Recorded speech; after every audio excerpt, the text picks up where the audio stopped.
فتح معبر بين السويداء وإسرائيل هو أهم موضوع في البرنامج السلمي المخطط بين إسرائيل وسوريا. هذا المعبر هو بمثابة أكسجين إلى إخواننا بني معروف في جبل الدروز.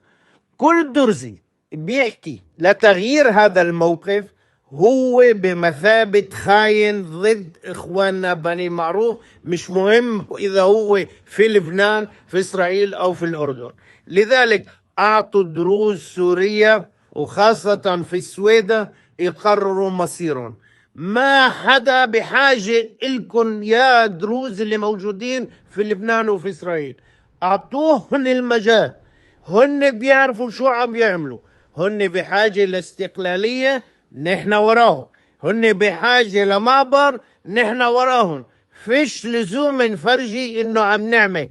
اسرائيل كافية انه تحميهم، هي بداش حماية دروز اسرائيل، هي بدا حماية اسرائيل، واسرائيل بدها تحميهم وعادت انها تحميهم، وان شاء الله بتحميهم وتعمل معبر واستقلالية. اذا الدروز بيكونوش لحالهم كمان في إمكانية يكونوا دولة هن والكرد. لذلك ما تكونوا خبيثين، ما تحكوا عشان مصالحكم إنه يكون هناك تعاون مع الشرع. ما حدا بده هذا التعاون، ما حدا بده كل هاي التصرفات.